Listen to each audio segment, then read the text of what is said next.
الشيطان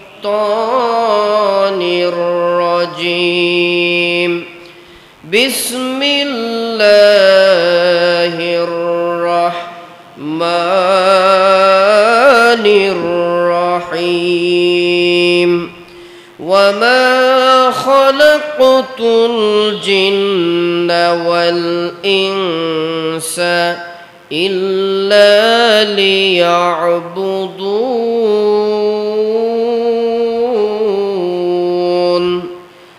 إن الله وملائكته يصلون على النبي يا أيها الذين آمنوا صلوا عليه وسلموا تسليما اللهم صل على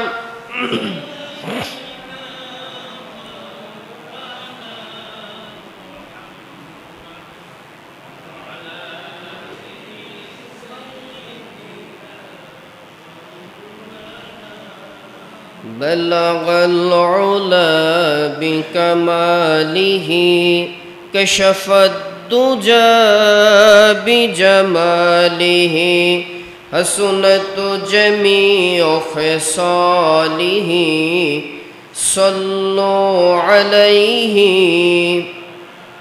আলহামদুলিল্লাহ।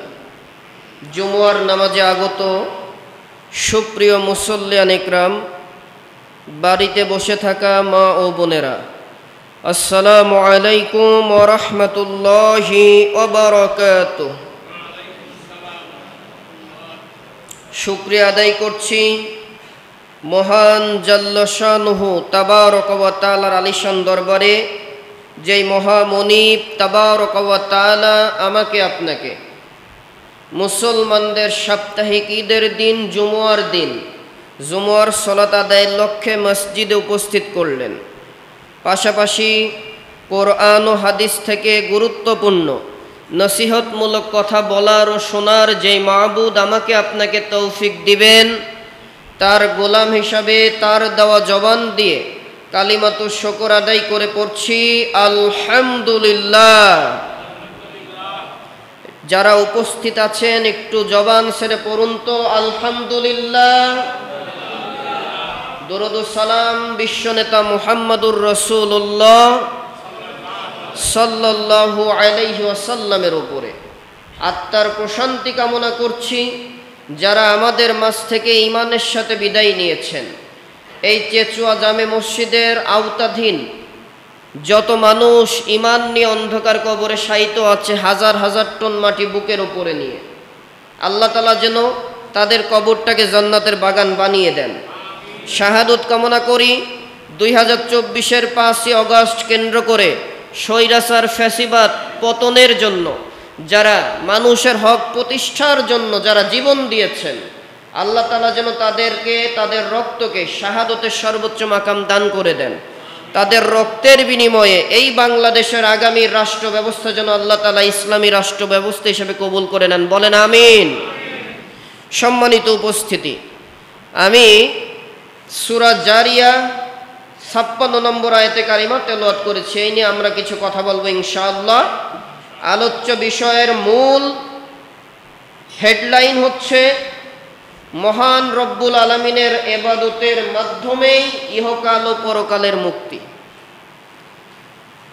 আল্লাহ রব্বুল আলামিন কোরআনুল কারিমে সূরা জারিয়াতের 56 নম্বর আয়াতে কারিমা নাজিল করে দিয়ে জানায়া দিচ্ছেন, ওয়ামা খালাকতুল জিন্না ওয়াল ইনসা ইল্লা লিয়াবুদুন। আমি আল্লাহ রব্বুল আলামিন জিন ও মানব জাতিকে শুধুমাত্র কেবলমাত্র একমাত্র ইল্লা লিয়াবুদুন, আমি আল্লাহ তাআলার ইবাদতের জন্য সৃষ্টি করেছি। সুবহানাল্লাহ। কার ইবাদত? বলেন, প্লিজ লুক এট মি, আমার দিকে লক্ষ্য করুন। আলোচনা যে করবে তার দিকে নজর দিবেন। ইবাদত কার? উদ্দেশ্য কার? আল্লাহ তাআলা। সৃষ্টির উদ্দেশ্য কাকে কাকে সৃষ্টি করেছেন?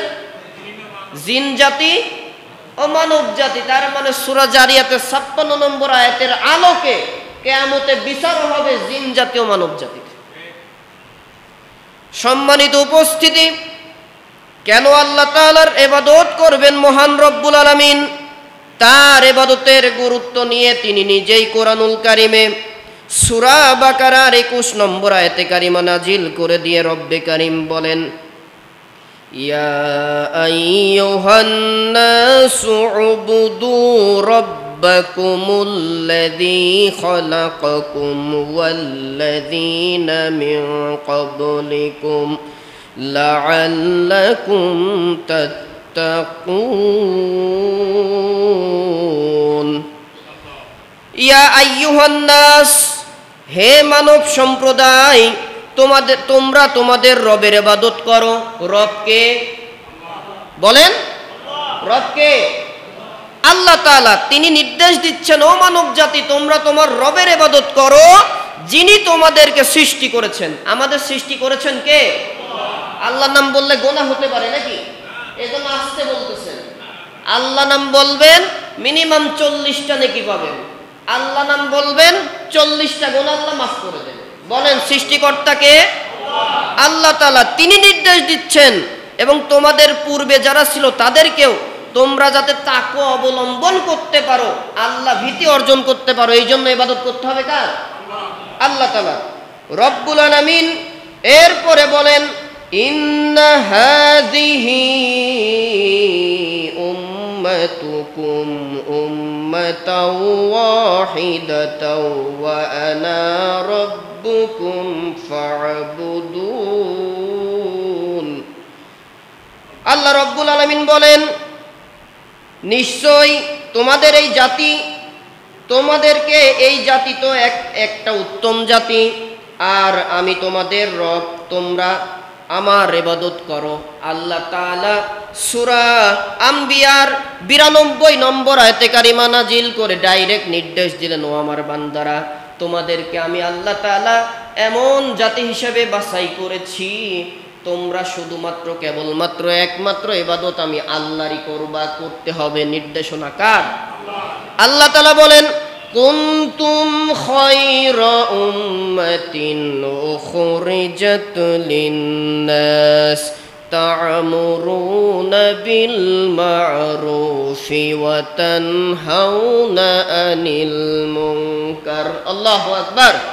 তোমরাই শ্রেষ্ঠ জাতি। আদম থেকে শুরু করে ঈসা পর্যন্ত 1 লক্ষের উপরে নবী রাসূল যত জাতি সৃষ্টি করেছি, সবার থেকে শ্রেষ্ঠ, সবার থেকে শ্রেষ্ঠতম মর্যাদা দিয়ে উম্মতে মুহাম্মাদীকে সৃষ্টি করেছি। তোমরা ভালো কাজে মানুষকে আদেশ দিবা, খারাপ কাজ দেখলে কি করবা? বাধা দিবা, নিষেধ না। ওয়ানাহাউনা আনিল মুনকার, বাধা দিতে হবে। আপনার হাতের শক্তি থাকলে হাত দিয়ে, শাস্তি দেওয়ার শক্তি থাকলে শাস্তি দিয়ে, তথা বাধা দেওয়ার জন্য যদি আপনার কথা বলার মতো যোগ্যতা থাকে, কথা দিয়ে বাধা দিতে হবে। নিষেধ করার কথা আল্লাহ এখানে বলে নাই, কারণ ও নিষেধ করলে নিষেধ শুনতেও পারে নাও পারে। এই জন্য আল্লাহ তাআলা বললেন যে, ও উম্মতে মুহাম্মাদী, তোমাদেরকে আমি আল্লাহ এত মর্যাদা দিয়েছি, তোমাদের সম্মান আল্লাহ তাআলা বলছেন, রসুল বলেছেন, এই উম্মতে মুহাম্মাদীর এক একজন আলেমের মর্যাদা হযরত মূসা ঈসা নবীর মতো মর্যাদাবান। সুবহানাল্লাহ বলেন। একটু আস্তে বললেন সুবহানাল্লাহ, বোঝেন নাই? মূসা ঈসা তারা মানুষ না নবী? বলেন, নবী। আল্লাহ তাআলা বলছেন, ও মুহাম্মদুর রাসূলুল্লাহ, আপনার উম্মতের মধ্যে যারা আলেম তাদের মর্যাদা ঈসা মূসার মতো সমপরিমাণ মর্যাদা। তারা নবী হয়ে মর্যাদাবান, আর রাসূলুল্লাহর উম্মতেরা আলেম যারা, তারা আলেম হয়ে নবীদের মতো মর্যাদাবান। সুবহানাল্লাহ বলেন। আল উলামাউ উম্মতি কা আমবিয়াই বনি ইসরাঈল। আল্লাহর রাসূল বলেন, আমার উম্মতের ভেতরে আলেম ওলামা বনি ইসরাইলের নবীদের সমপরিমাণ মর্যাদাবান। সুবহানাল্লাহ। সম্মানিত উপস্থিতি, এজন্যই আল্লাহ তাআলা বলেছেন তা'মুরুনা বিল মা'রুফ, যেহেতু তোমরা শ্রেষ্ঠ জাতি তোমাদের উপরে দায়িত্বও একটু বেশি। শ্রেষ্ঠ হলে দায়িত্ব কম থাকে না বেশি থাকে? এজন্য আল্লাহ বললেন তা'মুরুনা বিল মা'রুফ, ভালো কাজের আদেশ করো, অনুরোধ করো না। ওয়া নাহাউনা আনিল মুনকার, খারাপ কাজ হবে বাধা দিতে হবে। নিষেধ বলে কোনো শব্দ নেই, বাধা দেওয়ার শব্দ আল্লাহ স্পষ্ট কোরআনে বলেছেন। তাহলে ইবাদত কার করতে হবে? যারা ইবাদত করে আল্লাহর, তারা দুনিয়ার কাউকে ভয় পায় না। যারা আল্লাহর ভয়কে ব্যতিরেক অন্য কোন ব্যক্তি বা ইলার ইবাদত করে, তাদের হৃদয়ে আল্লাহর ভয় থেকে মানুষের ভয়টা বেশি কাজ করে। আল্লাহ রাব্বুল আলামিন কোরআনুল কারীমের ভেতরে বলেন ইন্না আনজালনা ইলাইকাল কিতাবা বিল হাক্কি ফা'বুদিল্লাহা মুখলিসাল লাহুদ্দিন। সূরা জুমারের 2 নম্বর আয়াতে কারিমে আল্লাহ তাআলা বলেন নিশ্চয় আমি তোমার কাছে যথাযথভাবে এই কিতাব তথা আল কোরআন নাজিল করেছি, অতএব আল্লাহর ইবাদত করো এবং তারই আনুগত্য করো একনিষ্ঠভাবে। সুবহানাল্লাহ বলেন। আল্লাহ রাব্বুল আলামিনের আনুগত্য কেন করবেন না? আল্লাহর ইবাদত যারা করে, যারা আল্লাহ রাব্বুল আলামিনকে ভয় করে, আল্লাহ তাআলা তাদেরকে বাঁচিয়ে দেন। তাফসীরের একটা ঘটনা আপনাদের কাছে বলি। আল্লাহ তাআলা তার আনুগত্য করতে বললেন, তার আনুগত্য এবং তার ইবাদতে তিনি কিভাবে দায়িত্ব নিয়ে থাকেন বলেন তো দেখি কেউ। দ্বিতীয় আদম বলা হয় কোন নবীকে? যে কথা বলতে হবে, দ্বিতীয় আদম বলা হয় কোন নবীকে? নূহ আলাইহিস সালামকে। এই ব্যক্তির নামে, এই নবীর নামে কোরআনে কিন্তু একটা পূর্ণাঙ্গ সূরা আছে, আছে না? সূরা নূহ। এই নূহ আলাইহিস সালামের সময়ে একটা মহাপ্লাবন হয়। সেই প্লাবনে সারা পৃথিবী আল্লাহ তাআলা ধ্বংস করে দেন। নূহ আলাইহিস সালামের সাথে সঙ্গী হিসেবে যারা ছিলেন তাদেরকে দিয়ে আল্লাহ তাআলা আবার নতুন করে পৃথিবী সৃষ্টি করেন। সুবহানাল্লাহ। হযরত নূহ আলাইহিস সালাম প্রায় 950 বছর ধরে দ্বীনের দাওয়াত দিলেন, ইসলামের দাওয়াত দিলেন। তার দাওয়াতে 40 জোড়া তথা 80 জন মানুষ ঈমান আনলো। একজন বৃদ্ধা মহিলা নূহ আলাইহিস সালামের দাওয়াতে ঈমান গ্রহণ করে আল্লাহর প্রতি ঈমান আনলেন। এইবার আল্লাহ তাআলার নবী নূহ আলাইহিস সালাম দাওয়াতি কাজ দিতে দিতে প্রায় 950 বছর ধরে দাওয়াতি কাজ করলেন। যত দাওয়াত দিতে যাই মানুষ মেরে মেরে, মারতে মারতে অজ্ঞান করে নূহের বাড়িতে রেখে যায়। এইরকম 950 বছর ধরে চলার পরে আল্লাহ তাআলার কাছে নূহ আলাইহিস সালাম দোয়া করলেন, যেই দোয়া প্রত্যেকটা নবীকে আল্লাহ তাআলা স্পেশাল একটা করে দোয়া দিয়েছিলেন, নূহের ছিল এই দোয়াটা। তিনি দোয়া করলেন, আল্লাহ তাআলা এই জাতি আর শুধরানো জাতি না, তুমি এদেরকে ধ্বংস করে দাও। আল্লাহ তাআলা বলেন, নূহরে আমি যদি ধ্বংস করি তোমরা যাবা কোথায়? কয় তুমি বাঁচাবা। সুবহানাল্লাহ বলে। এইবার আল্লাহ তাআলা পরামর্শ দিলেন, ঠিক আছে তুমি এইবার কিস্তি বানাও। কিস্তি মানে নৌকা। এই নৌকাকে আবার হাসিনার নৌকা মনে করেন না। হাসিনার নৌকা মনে করবেন জীবনও শেষ, ঈমানও শেষ, ইহকালে বরবাদ, পরকালেও জাহান্নাম। আল্লাহ তাআলার হুকুমে নূহ আলাইহিস সালাম নৌকা বানালেন। কাফেরেরা হাসাহাসি করে, ও নূহ তুমি মনে হয় মারি খাইয়ে খেয়ে পাগল হয়ে গেছো, এই মরুভূমির ভেতরে কি নৌকা চলবে? সুবহানাল্লাহ কর। কারণ নূহ আলাইহিস সালাম কি পাগল নাকি? পাগল না, ওরা একটু মজা করছে। আল্লাহ তাআলার কাছে নূহ আলাইহিস সালাম তাওয়াক্কুল। নূহ আলাইহিস সালাম কোনো জবাব দেন না, কারণ কোন নবী আলাইহিস সালাম ততক্ষণ কোনো কথা বলতেন না যতক্ষণ না আল্লাহ তাআলার তরফ থেকে ওহী নাজিল আসতো। নূহ আলাইহিস সালাম বলে ঠিক আছে দেখা যাবে। এইভাবে যখন অনেক বড় ঘটনা সংক্ষেপ করে দিয়ে প্লাবন চলে আসবে, নূহ আলাইহিস সালাম তার ঈমানদার উম্মতদেরকে সজাগ করছেন, সচেতন করছেন, অমুক দিন কিন্তু আল্লাহ তাআলা আযাব দেবে, তোমরা অবশ্যই নিজেদের জিনিসপত্র নিয়ে কিস্তিতে উঠে পড়বা। আল্লাহর নবী নূহকে বৃদ্ধা মহিলা ডাক দিয়ে বলে, ও আল্লাহর নবী নূহ, শুনলাম নাকি আল্লাহ আযাব দিয়ে পৃথিবী ধ্বংস করে দেবে। তা আমি তো বুড়ি মানুষ, নড়তে চড়তে তেমন পারি না, আমি তো টেরও পাবো না, চোখেও কম দেখি, কানেও কম শুনি। যখন আযাবটা আসবে, তুমি কিন্তু যেহেতু ঈমান এনেছি তোমার প্রতি, তুমি আমাদের পথ প্রদর্শক, তুমি কিন্তু তোমার কিস্তিতে আমাকে বাঁচাও। বাঁচানোর কথা বললেন কে? ঈমানদার বৃদ্ধা মহিলা। কাকে বললেন? দায়িত্ব নূহকে দিলেন। ঘটনা হচ্ছে মজার বিষয়, আল্লাহ তাআলার ইবাদত করলে আল্লাহ কিভাবে বাঁচানোর দায়িত্ব নেন। নূহ আলাইহিস সালাম প্লাবনের সময় চলে আসলো, 40 জোড়া মানুষকে তুলে ফেললেন। প্রত্যেকটা প্রাণীর থেকে এক জোড়া প্রাণীও নিলেন আল্লাহর নির্দেশে। প্রায় 40 দিন মহাপ্লাবন থাকলো, সারা পৃথিবী তছনছ আল্লাহ তাআলা করে দিলেন। শেষ ওই কিস্তিতে যারা আছে তারাই বেঁচে আছেন। যেটা যখন প্লাবন শেষ হয়ে গেল, তখন জুদি পাহাড়ে এসে নূহের নৌকা থামলো। নৌকা থেকে নূহ আলাইহিস সালাম নেমে সেজদা দিয়ে আল্লাহ শুকরিয়া আদায় করছেন যে আল্লাহ তাআলা তুমি বাঁচাইলে, এই জন্য আলহামদুলিল্লাহ। এমত অবস্থায় মনে পড়ে গেল ভুল হয়ে গেছে, একজন ইমানদার বৃদ্ধা মহিলা নামার ছিল, আমার তো তাকে নৌকায় তুলতে মনে নাই। নূহ আলাইহিস সালাম বুড়ির বাড়িকে নির্দেশনা করে একটা দৌড় দিয়ে খোঁজা শুরু করলেন। খুঁজতে খুঁজতে কিছু দূর যাওয়ার পরে নূহ আলাইহিস সালাম দেখেন বৃদ্ধা মহিলার বাড়িটা যেমন ছিল ঠিক তেমনই আছে। সুবহানাল্লাহ বলেন। নূহ আলাইহিস সালাম বাড়িতে যে সালাম দেওয়ার পরে ডাক দেন, বাড়িতে কি কেউ আছেন? সাথে সাথে ইমানদার বৃদ্ধা বুড়ি মহিলা ব্যাগটা হাতে নিয়ে, নিজের জিনিসপত্র ব্যাগের ভেতরে করে ব্যাগ হাতে নিয়ে নূহের সালামের জবাব দেয় আর বলে, ও নবী নূহ, বুঝি প্লাবনের সময় চলে আসছে, দেখো আমি রেডি, চলো নৌকাতে উঠবো। কথা কি বুঝতে পারলেন? প্লাবন কি আসবে তো নাকি? প্লাবন কথা কি বুঝছেন? দুই একজন জবাব দেন, আপনারা জবাব দেন না কেন? নূহের সময় যে মহাপ্লাবন, আল্লাহর গজব, এটাকে আসবে সামনে না হয়ে গেছে? নূহ আলাইহিস সালাম আবার সেজদায় পড়ে বলেন, আল্লাহ এইটা হচ্ছে কি? আল্লাহ তাআলা জবাব দিলেন, নূহ রে, তুমি তো মানুষ, যদিও তুমি নবী, তারপরেও তো মানুষের মধ্য থেকে তোমাদের বাছাই করা।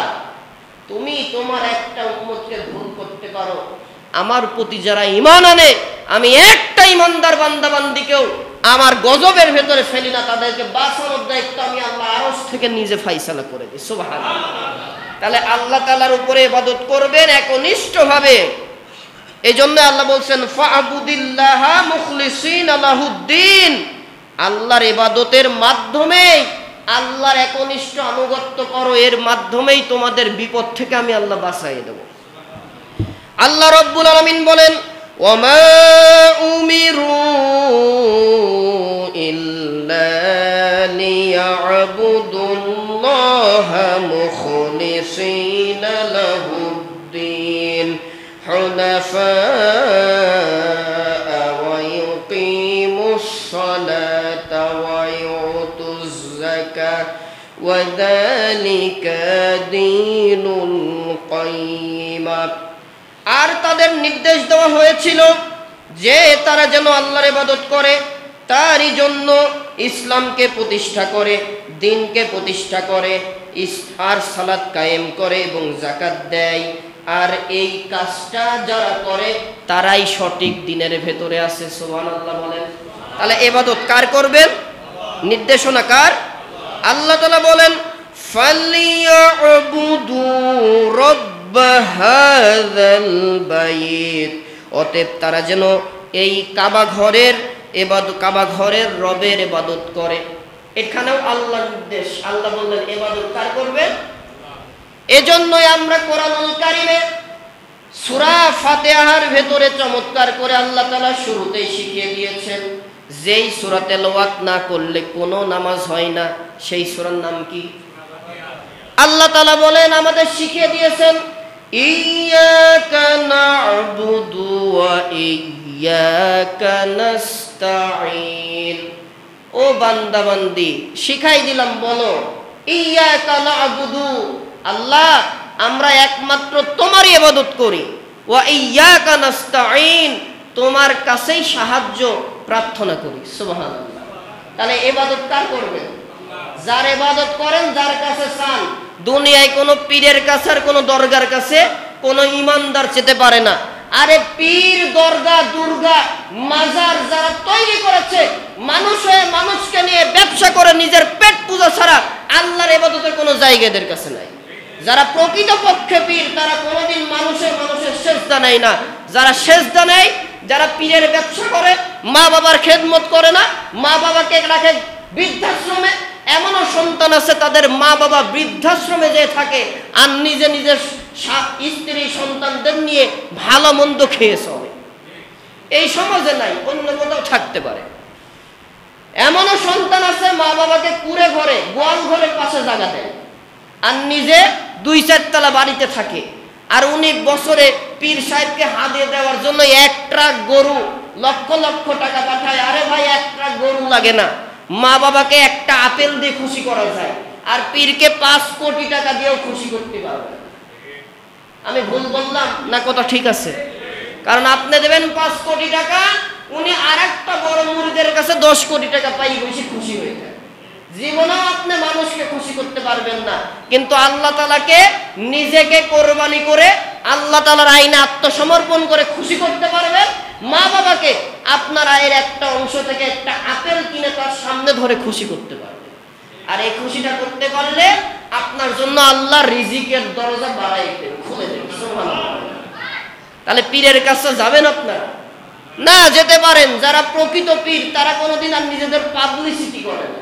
তাদের কাছে যাবেন ঈমান আমলের আপনার বোঝানোর জন্য, তারা হেদায়েতের কথা। আসল পীর তো চেনা গেছে, যখন বাতিলেরা সোচ্চার হয় তাদের বিরুদ্ধে রাস্তায় কাফনের কাপড় নিয়ে মাঠে নামে। এরা হচ্ছে অরিজিনাল। খানকানে বসে থাকার পীরের ওই রেওয়াজ ইসলামের ভেতরে নাই। সম্মানিত উপস্থিতি, আল্লাহ তাআলার ইবাদত করতে হবে। এই কারণেই রব্বুল আলামিন কোরআনুল কারীমের সূরা আস-সফের ভেতরে শুরুতেই রব্বুল আলামিন তিনি বলছেন, কেন আমার ইবাদত করবা? সাব্বাহা লিল্লাহি মা ফিস সামাওয়াতি ওয়া মা ফিল আরদ ওয়া হুয়াল আজিজুল হাকীম।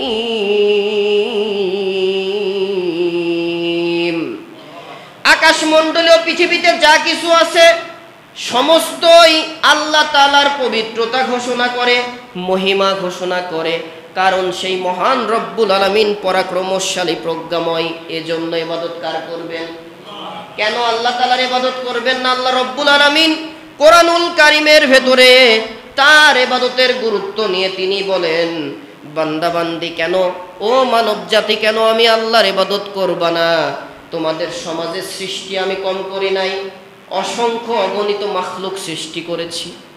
আল্লাহ তাআলার সৃষ্টি মাখলুক এর পরিমাণ কত বলেন তো কেউ? হ্যাঁ, মানে আমি এটা জিজ্ঞাসা করার কারণ, এখনো কিছু কিছু মানুষের মাঝে জিজ্ঞাসা করলে পাওয়া যায় 18,000 মাখলুক আল্লাহ সৃষ্টি করেছে। বলে নাই কথা? সম্পূর্ণ মিথ্যা কথা, ভুল কথা। কারণ পানি বিজ্ঞানীরা তারা পানির ভেতরে গবেষণা করে দেখছে 1 লক্ষের উপরে মাখলুক আল্লাহ শুধু পানির নিচে সৃষ্টি করেছে। সুবহানাল্লাহ। তাহলে পানিতে যদি 1 লাখ থাকে, আকাশে তো আরো আছে, পৃথিবীতে আছে 7টা গ্রহ আছে, আরো গ্রহ নক্ষত্রে কত প্রাণী আছে। আল্লাহ সৃষ্টির কোনো সংখ্যা আছে নাকি? এটা আল্লাহু আলাম, আল্লাহ ছাড়া কেউ জানে না। লক্ষ লক্ষ পৃথিবীর সৃষ্টি মাখলুকের ভেতরে আল্লাহ তাআলা আমাদের সম্মান দিয়েছেন। কোরআনুল কারীম আল্লাহ বললেন, ওয়ালাকাদ কাররামনা বানি আদম। ও মানব জাতি, 3 বার পায়খানা আর 1 বার বমিতে যার স্থান বেড, হসপিটালের বেড অথবা কবরস্থানে জায়গা হয়, তোমাদেরকে কিন্তু আমি আল্লাহ শ্রেষ্ঠ জাতি হিসেবে পাঠিয়ে দিলাম। সুবহানাল্লাহ। আশরাফুল মাখলুকাত কারা? বলেন, আশরাফুল মাখলুকাত কারা? ও মানুষ। তাহলে আপনার তো আর মানুষ না নাকি? এজন্য জবাব দিলেন না। বলেন, আশরাফুল মাখলুকাত কারা? আমরা। বলেন, বলেন কারা? আল্লাহ তাআলা এবার আমাদেরকে বললেন, কেন আমি আল্লাহর ইবাদত করব না? লাকাদ খালাকনাল ইনসানা ফি আহসানি তাকওয়িম। সূরা 3-এর 4 নম্বর আয়াতে কারিমা নাজিল করে আল্লাহ তাআলা বলেন, বান্দারে, ও বান্দা বান্দি, শুধু তোমাদেরকে শ্রেষ্ঠত্ব করে আমি আল্লাহ তাআলা ছেড়ে দেই নাই, তোমাকে অবনয়ব সৌন্দর্য দিয়ে সৃষ্টি করেছি। আল্লাহ তাআলা সূরা ইনফিতারের ভেতরে বলেন, আল্লাযী খালাকাকা ফাসাওয়াকা ফাআদালাক ফি আইয়ি সূরাতিন মা শাআ রাক্কাবাক। একটু জোরে বলেন আল্লাহু আকবার। আমি আল্লাহ তোমাদেরকে সৃষ্টি করেছি অবনয়ব কাঠামো দিয়ে, সূরাতটা চেহারাটা যেটা দিয়েছি এটা আমি আল্লাহ নিজে পছন্দ করেছি। আর একটু আস্তে করে কোন সুবহানাল্লাহ। যারা সুবহানাল্লাহ বললেন না এনারা প্রত্যেকে বখিল হয়ে গেলেন। আমার কাছে যত মানুষ আছেন কিছু কিছু মানুষকে দেখতে আমি অপছন্দ করি, আবার আমাকেও দেখতে এর ভেতরে কিছু কিছু মানুষ আছেন অপছন্দ, চেহারাটা ভালো না, লাগতে পারে না এরকম। আল্লাহ তাআলা বলে, বান্দা বান্দি তোমাদের একজনের চেহারা আর একজনের কাছে ভালো লাগুক বা না লাগুক কোনো সমস্যা নাই। ফি আইয়ি সূরাতিন মা শাআ রাক্কাবাক, তোমার চেহারাটা আমি আল্লাহ তাআলা নিজের ইচ্ছা মতো পছন্দ করে তৈরি করেছি। তাহলে ইবাদত কার করবেন? আল্লাহ তাআলার ইবাদত কেন করবেন না? মহান রব্বুল আলামিন বেঁচে থাকার জন্য অক্সিজেন দিয়েছেন। এক একজন সুস্থ প্রাপ্ত বয়স্ক মানুষ প্রতিদিন এই বাতাস থেকে প্রায় 11,000 লিটার অক্সিজেন গ্রহণ করে। আমার আপনার মতো মানুষ বাতাস থেকে কত হাজার লিটার, যার বর্তমান বাজার মূল্য হতে পারে প্রায় 40 থেকে 50,000 টাকা। এবার এখানে যার বয়স 70 বছর প্লাস আছেন, 70ই ধরেন, প্রতিদিন আল্লাহ তাআলার নিয়ামত বাতাসের বিল হিসাব করেন, প্রতিদিন 40,000 টাকার অক্সিজেন, 70 বছরকে 365 দিয়ে গুণ করে কত হাজার দিন হবে? প্রতিদিন বাতাসের মূল্য, অক্সিজেনের মূল্য 40,000 দিয়ে গুণ করেন, কত কোটি কোটি টাকার অক্সিজেন নিয়েছেন। কোনোদিন কি আল্লাহকে টাকা দেওয়া লাগছে? আল্লাহ তাআলা এই সূর্যকে নিজস্ব তাপে তাপমান রাখার জন্য 30,000 কোটি ফারেনহাইট বিদ্যুৎ শক্তি ব্যবহার করেন, যার কারণে চৈত্র মাস এই যে চলছে, এই মাসে আপনি কাপড় শুকাতে দেবেন, সকালে ভিজাতে দেবেন, 3 ঘন্টা পরে শুকনা কাপড় নিয়ে যেতে পারেন। সম্মানিত উপস্থিতি, এই স্রষ্টাটা কে? এরপরে মুখের ভেতরে আছে দাঁত, কথাটা স্পষ্টভাবে বলার জন্য, বোঝানোর জন্য। আমি এজন্য এই আলোচনা করতে গেলে বোঝানোর জন্য একটু রসিকতার ছলে একটা কথা বলি। দাঁত যদি আল্লাহ তাআলা মানুষকে না দিত, দিনের ভেতর যে কতবার মারামারি আর ফাটাফাটি করতো এর কোনো হিসাব ছিল না। কারণ কথাগুলা স্পষ্টভাবে বলার জন্য দাঁতের দরকার হয়। দাঁত ছাড়া কি স্পষ্ট শব্দ উচ্চারণ করা যায়? কিভাবে যায় না? এখন গ্রাম অঞ্চলের একটা ঘটনা বলি আপনাদের। অসপারাগা, যেখানে এখনো এই আপনার আধুনিকতার ছোঁয়া পৌঁছায়নি, এই এলাকাতে এখনো দেখবেন মসজিদগুলা খুবই দুর্বল অবস্থায় আছে। যিনি একজন করে ব্যক্তি রাখে ইমামতির জন্য, যিনি ইমাম তিনিই খতিব, তিনিই মুয়াজ্জিন, তিনিই খাদেম। আর 2-4 জন লোক সুযোগ হলে নামাজে যায়, না হলে যায় না, কারণ তারা এখনো ইসলাম সম্পর্কে জানে না। এই বাংলাদেশে এখনো এমনও গ্রাম, এখনো পাড়াগা আছে যেখানে আধুনিকতার ছোঁয়া, আল্লাহ তাআলার ইবাদত সম্পর্কে জ্ঞান এটা অনেক জায়গায় যায় নাই, ভালোভাবে পৌঁছায়নি। তো এই এলাকাতে এবার ছাত্র মানুষগুলা বেশি নিয়ে থাকে, ছাত্র মাদ্রাসা থেকে আসতে দেরি করে ফেলছে। এবার দেখে ঘড়ির টাইমে 1টার সময় আজান দিতে হবে, আজান দিতে গেলে আর গোসল করা হবে না, গোসল করতে গেলে আজানের টাইম দেরি হয়ে যাবে। দেরি হলে তো মানুষের কথা আর কম বলে না। কথা কি বোঝা যাচ্ছে? সম্মানিত উপস্থিতি, এবার ছাত্র ইমাম সাহেব এসে বলে, সচরাচর যারা দাড়ি পাকা মুরব্বী হয় তাদের কিন্তু কাজ মোটামুটি ওই জোহরের সময় দেখবেন 12:30 বাজলে মসজিদে ঢুকে পড়ে। কি পড়ে না ভাই? আমাদের এই মসজিদেও আছে যে এই মুরব্বী আছেন, চলে আসে। তো এইরকম কিছু মুরব্বী আছে যাদের গোসল করেই ওই জোহরের ওয়াক্ত শুরু হওয়ার আগে মসজিদে চলে আসে। তো বেচারা প্রতিদিন আজান শোনে, আজান দেওয়ার খুব শখ, সুযোগ কোনোদিন পাই না। তো এই দিন দেরি হওয়ার কারণে ইমাম সাহেব বলে, চাচা দেরি তো হয়ে গেল, আজান দিতে গেলে তো আর আমার গোসল পরিচ্ছন্ন হওয়া যাবে না, তা আপনি আজকে একটু আজানটা দিয়ে দেন। মুরব্বি বেজাই খুশি, এই সুযোগ পেয়েছি আর ছাড়ে কিনা। বেচারা মাইকটা ধরেই চালু করে টক টক করে, আমরা তো একটু টুকটাক করে শুনি, ওনারা আবার ফু মারে, এরকম দেয় না ভাই? মানে ফুর চোটে মাইকের মূল স্পিকারে সরে যাওয়া অবস্থা। এবার উনি কানে হাত দিয়ে আজান দিচ্ছে, আল্লাহু আকবার, আল্লাহু আকবার। কথা কি বুঝছেন আপনারা?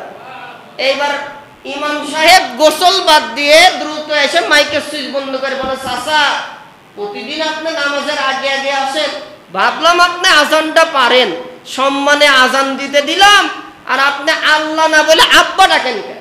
কয় ইমাম সাহেব দেখো, সাবধানে কথা বলি, আমি এত বোকা না, আল্লাহকে আব্বা বলে ডাকি, আমি আল্লাহকে আল্লাহ বলেই ডাকছি। সমস্যা হচ্ছে তাকাই দেখো আমার মুখের ভেতরে 28টা দাঁত আর নাই, এজন্য আল্লাহ শব্দ আব্বা হলে আমার কিছু করার নাই। সম্মানিত উপস্থিতি, 28টা দাঁত না থাকলে মাখরজের উচ্চারণ সঠিকভাবে হয়, আল্লাহ আব্বা হয়ে যায়। আল্লাহ রব্বুল আলামিন আমাকে আপনাকে কথাটা স্পষ্টভাবে বোঝার জন্য আল্লাহ তাআলা 28টা দাঁত দিলেন। এক একটা দাঁতের মূল্য মিনিমাম 20 থেকে 30,000 টাকা। কোটি কোটি লক্ষ লক্ষ টাকার দাঁত দিলেন, লক্ষ লক্ষ টাকার বাল, কিডনি আল্লাহ তাআলা দিলেন। সুস্থ 2টা হাত, 2টা পা দিলেন, 2টা চোখ দিলেন। কোটি কোটি টাকার নিয়ামত আল্লাহ তাআলা আপনার বডিতে দিয়ে মা বাবার মায়ের রেহেম থেকে মৃত না করে জীবিত সন্তান হিসেবে দুনিয়াতে বাঁচালেন। ইবাদত কেন সে আল্লাহর করবেন না? আল্লাহ রাব্বুল আলামিন কোরআনে বলেন, লাইন শাকারতুম লাযীদান্নাকুম ওয়া লাইন কাফারতুম ইন্না আযাবী লাশাদীদ। সূরা ইব্রাহিমের 7 নম্বর আয়াতে কারিমা আল্লাহ রাব্বুল আলামিন কোরআনুল কারিমে বলেন, লাইন শাকারতুম লাযীদান্নাকুম, যারা আমি আল্লাহর নিয়ামত ভোগ করার পরে অক্সিজেন তোমার মুখে দাঁত দিয়েছি, সুস্থ 2টা কিডনি, 2টা হাত, 2টা পা, 2টা চোখ দিয়েছি, বোবা করি নাই, কথা বলার শক্তি দিয়েছি, তারপরে কাল করি নাই, কানে কম শোনার জন্য ব্যবস্থা করি নাই, বরং সুস্থভাবে 2 কানে শোনার জন্য ব্যবস্থা করেছি। সুবহানাল্লাহ বলেন। অতএব যারা নিয়ামত ভোগ করে আমি আল্লাহর গোলামি করবা, তাদের জন্য নিয়ামত বাড়ায় দেব। লা আজিদান্নাকুম, যা আছে আরো বাবা। সুবহানাল্লাহ বলেন। ওয়ালাইন কাফারতুম, আর যারা কুফরি করে, নাশুকরি করে, আমি আল্লাহ খাওয়াই, আমি আল্লাহ পড়াই, আমি আল্লাহ কাজ করাই, আমি আল্লাহ টাকা উপার্জনের শক্তি দেই, আর সে সকল শক্তিকে ব্যবহার করে ঘোষণা দেয় সকল ক্ষমতার উৎস জনগণ। এত আস্তে বলি, সকল ক্ষমতার উৎস জনগণ, কথাটা আপনারা মানেন? জনগণ কারা? আমরাই তো জনগণ, ঠিক না ভাই? পেছনে যারা আছে জবাব দিবেন, সকল ক্ষমতার উৎস জনগণ না আল্লাহ? জি, শাহাদাত আঙ্গুলি ওই আরশের দিকে উল্লেখ করে বলেন, ক্ষমতার উৎস কে? তোলেন নাই, তোলেন নাই। যারা তোলে নাই আল্লাহ তাআলার জবাব নেবে। হাত তোলেন, শাহাদাত আঙ্গুলি তুলে সাক্ষ্য দেন, ক্ষমতার উৎস কে?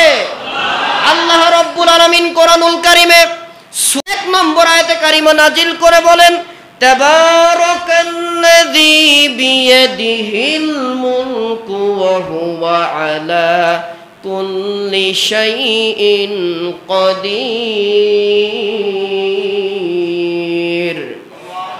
সার্বভৌম ক্ষমতা তামাম রাজ্যের স্রষ্টা আমি আল্লাহ। অতএব সকল ক্ষমতার উৎস একমাত্র আমি আল্লাহর। দুনিয়ার কোন সৃষ্টিকে ক্ষমতার উৎস করা হয়নি। যারা বলে সকল ক্ষমতার উৎস জনগণ, এরা কুফরি করেছে।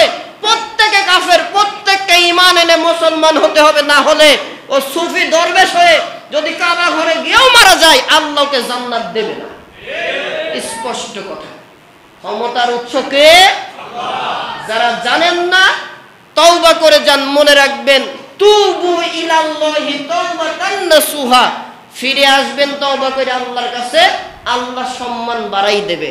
গোরামি করে থাকবেন, আপনি হবেন জাহান্নামের একটা উত্তম ব্যক্তি।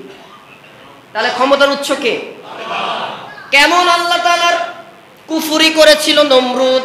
হযরত ইব্রাহিম আলাইহিস সালাম একত্ববাদ আল্লাহ তাআলার ইবাদত করলেন, তার দ্বীনের দাওয়াত দিলেন। নমরুদ মানল না, আগুনের বড় কুণ্ডলী করল। নমরুদ আগুনের কুণ্ডলী তৈরি করে ইব্রাহিমকে কাছে গিয়ে ফেলতে পারে না, গুলটির মতো করে দূর থেকে ছুঁড়ে মারল। ইব্রাহিম কার গোলাম?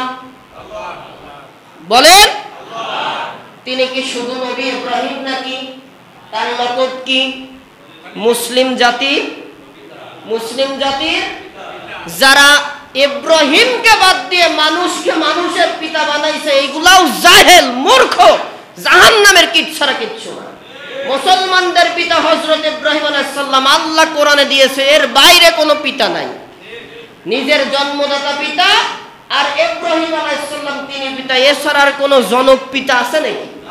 হযরত ইব্রাহিম আলাইহিস সালাম আগুনে ফেলা হলো, আল্লাহ তাআলা সাথে সাথে আগুনকে নোটিশ দিলেন। কোরআনে সূরা আম্বিয়ার ভেতরে আল্লাহ সব জানাই দিলেন। সুবহানাল্লাহ বলেন। কুলনা ইয়া নারু কুনি বারদাও ওয়া সালামান আলা ইব্রাহিম। আল্লাহু আকবার।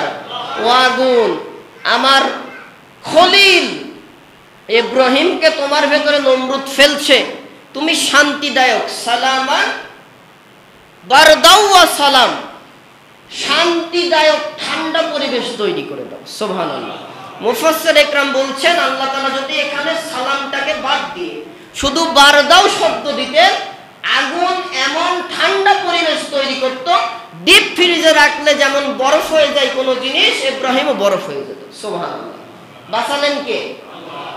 নমরুদ বড় উঁচা সিংহাসনে বসে, ইব্রাহিম আগুনের ভেতরে পড়ে না। এই দৃশ্য দেখে আগুনকে ডাক দিয়ে বলে, কিরে আগুন, এতদিন ধরে তোকে প্রজ্বলিত করলাম, আমার শত্রু ইব্রাহিমকে তোর ভেতরে দেওয়ার জন্য কাছে যেতে পারলাম না, দূর থেকে ছুঁড়ে মারলাম, তোর কি তেজ কমে গেল নাকি?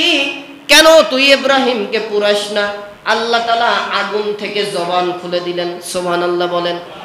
আগুন জবাব দিল, রে নমরুদ, শুনে রাখ, আমার ভেতরে যেই ব্যক্তি ইব্রাহিমকে দিয়েছিস, আল্লাহ তাআলা নোটিশ করেছে, আমার তেজ আছে না নাই, আই তুই আয়, তোকে জ্বালাবো, তোর সাম্রাজ্য জ্বালিয়ে ছাই করে দেব, তবুও আমার ভেতরে থাকা আল্লাহর নবী ইব্রাহিমের একটা শরীরের পশম স্পর্শ করতে আমি আগুন পারবো না। সুবহানাল্লাহ।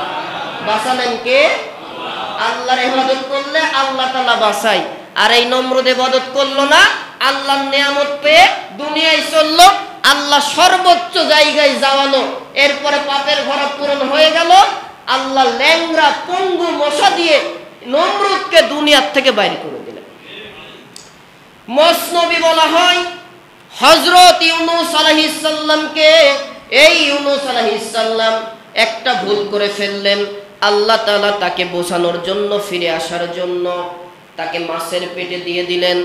পয়গম্বর ইউনূস তিনি তিনটা অন্ধকারের ভেতরে বললেন, কোরআনুল কারিমে আল্লাহ তাআলা বললেন সূরা আম্বিয়ায়, ইউনূস আলাইহিস সালাম রাতের অন্ধকার, সমুদ্রের অতল তলে তলিয়ে থাকা অন্ধকার, বড় তিমি মাছের পেটে থাকা অন্ধকার, যেই তিমি মাছ 3 মিনিটের ভেতরে প্রায় 150 মণ খাবারকে লিকুইড করে পেছনের রাস্তা দিয়ে বের করে।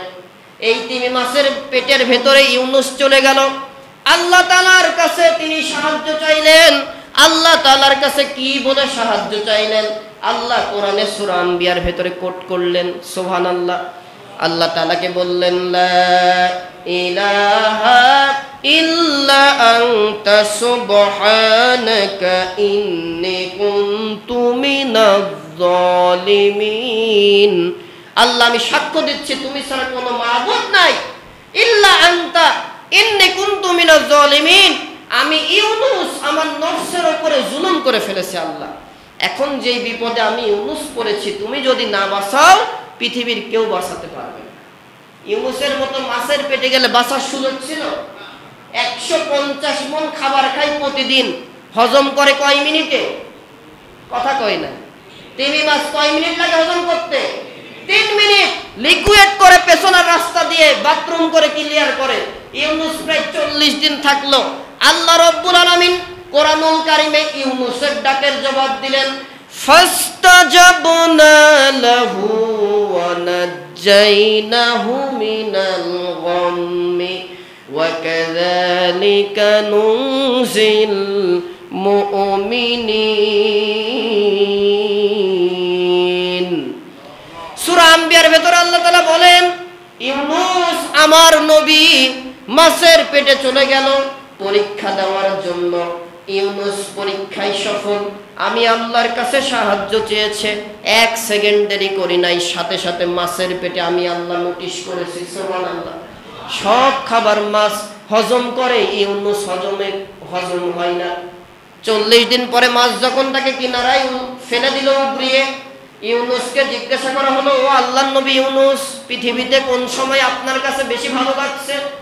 ইউনুস বলে যে যখন আমি ইউনুস তিমি মাছের পেটে চলে গেছিলাম, তখন আমি যেই শান্তিতে থাকছি পৃথিবীতে আর কোনোদিন এত শান্তি পাইনি। সুবহানাল্লাহ। ইব্রাহিম আলাইহিস সালামকে জিজ্ঞাসা করা হলো, ও মুসলিম জাতির পিতা ইব্রাহিম, আপনি তো প্রায় 100 বছরের উপরে বাঁচলেন, কোন দিন আপনার কাছে বেশি ভালো লেগেছে?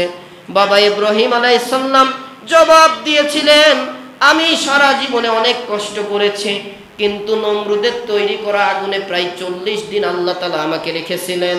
এই নমরুদের আগুনের ভেতরে আল্লাহ যেভাবে আমাকে রেখেছিলেন, এর থেকে বেশি সুন্দর সময় আমি আর কোনোদিন পাই নাই। এত আস্তে সুবহানাল্লাহ, একটু জোরে বলেন সুবহানাল্লাহ। একবার সুবহানাল্লাহ বললেন, বুখারীর হাদিস। এই জমিন থেকে আসমান 500 বছরের রাস্তা আল্লাহ সমপরিমাণ নেকি দিয়ে বদলাই দিলেন। তাহলে ইবাদত করলে বাঁচাবে কে? আল্লাহ। ইবাদত করবেন কয় আল্লাহ? তিনি একক, তার কোনো শরীক।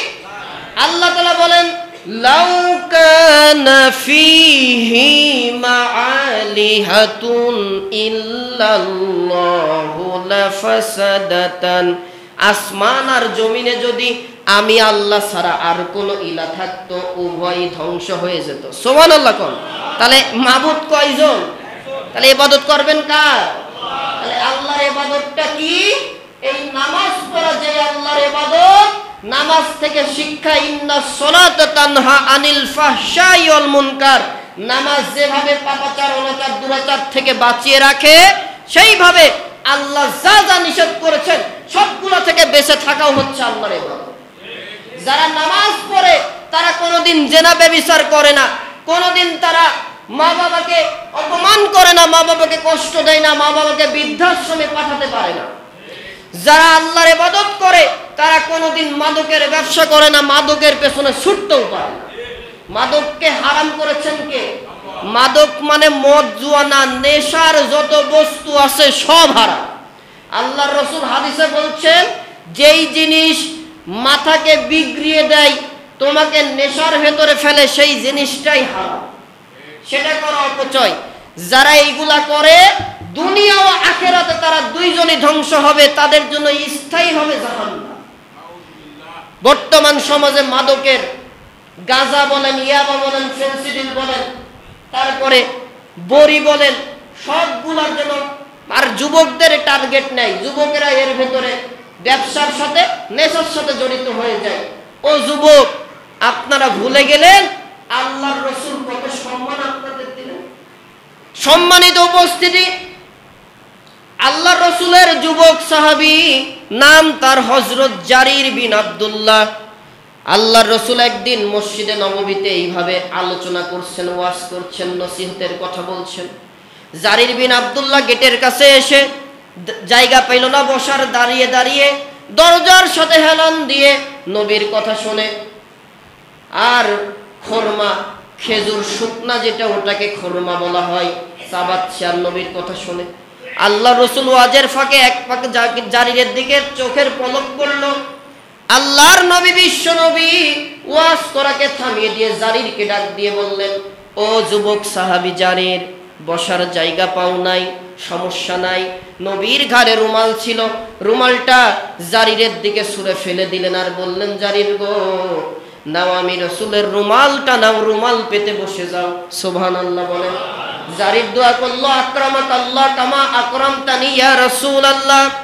আয় আল্লাহ তাআলা, তোমার নবী আমি যুবক হওয়ার কারণে আমি জারিরের জন্য যেভাবে শত শত সাহাবীর মাঝে তার রুমাল মোবারক দিয়ে সম্মান দিলেন, তুমি তোমার নবী মুহাম্মদুর রাসূলুল্লাহর ইজ্জত সম্মান আরো বাড়ায়া দাও। সুবহানাল্লাহ বলেন। যুবকদেরকে আল্লাহ ভালোবেসেছেন, তার জান্নাত যুবকেরা যাবে। কোন বৃদ্ধকে আল্লাহ জান্নাত দেবে না। যেই বৃদ্ধ বৃদ্ধা জান্নাতি হবে, প্রত্যেককে 33 বছরের যুবক যুবতী করে আল্লাহ জান্নাত দেবে, সুবহানাল্লাহ বলেন। আর সেই যুবকেরা নেশার ভেতরে যায়, সেই যুবকেরা গান বাজনার ভেতরে থাকে। আল্লাহর নবী বলেন, আমি রাসূল দুনিয়াতে এসেছি গান বাজনা এবং বাদ্যযন্ত্রকে ধ্বংস করার জন্য।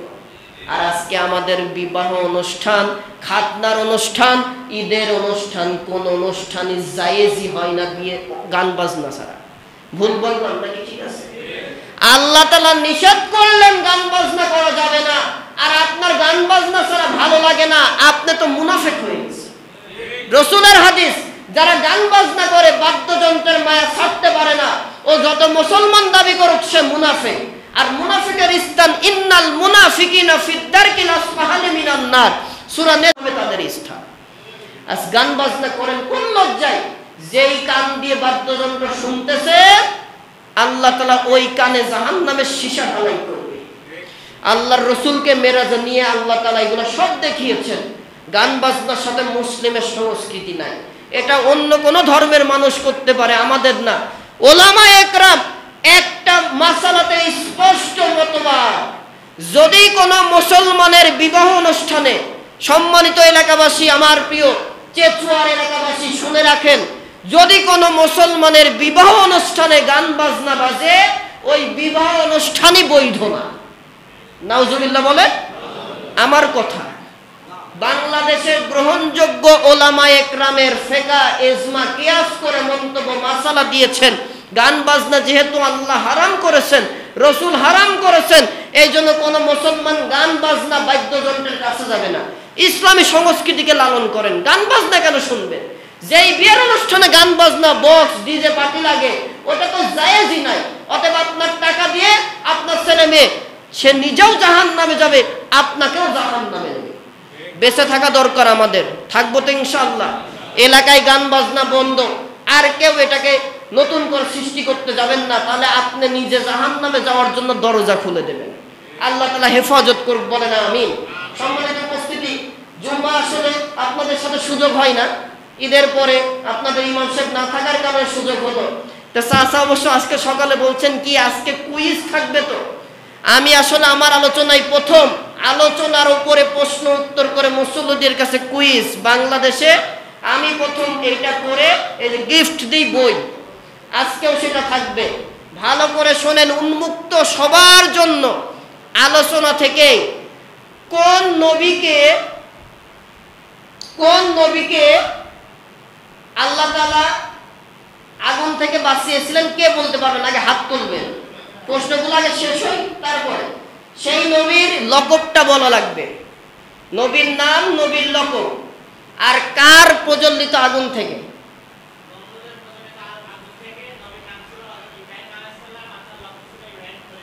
মাশাআল্লাহ, হাফেজ আল আমিন, তাই তো? আসো সামনে আসো, সভাপতি মহোদয় বইটা দিয়ে দেন। আচ্ছা, দ্বিতীয় প্রশ্ন, মসনবী বলা হয় কোন নবীকে? বলো, জোরে বলো। তোমার নাম কি জানো?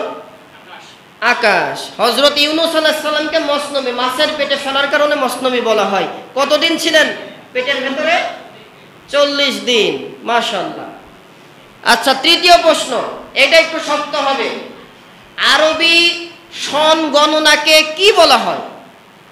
আরবি মাস কতটি? বর্তমান মাসের নাম কি? কে বলতে পারবে? পারবা? আরবি সনকে কি বলা হয়? হিজরি সন। বর্তমান মাসের নাম কি? শাওয়াল মাস। আরবি মাস কতটি? আরবি মাস কতটি?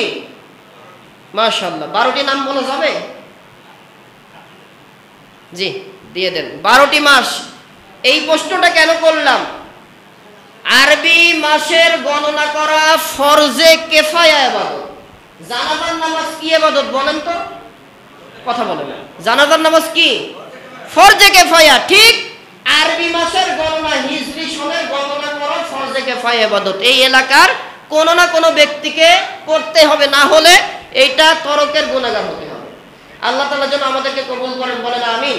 আমরা যেন প্রকৃতপক্ষে আল্লাহর বিধান অনুসারে চলে আল্লাহর ইবাদত করে তার সন্তোষভাজন বান্দাদের আস্থাশীল বান্দাদের, জান্নাতে যাওয়ার কোয়ালিফিকেশন বান্দাদের অন্তর্ভুক্ত করে নেন। ইন্নাস সলাতি ওয়া নুসুকি ওয়া মাহইয়ায়া ওয়া মামাতি লিল্লাহি রাব্বিল আলামিন।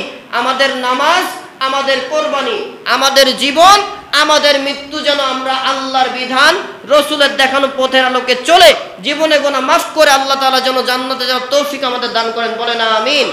আমাদের এলাকার গ্রাম কমিটির পক্ষ থেকে একটু কথা বলবেন, পাশাপাশি আমাদের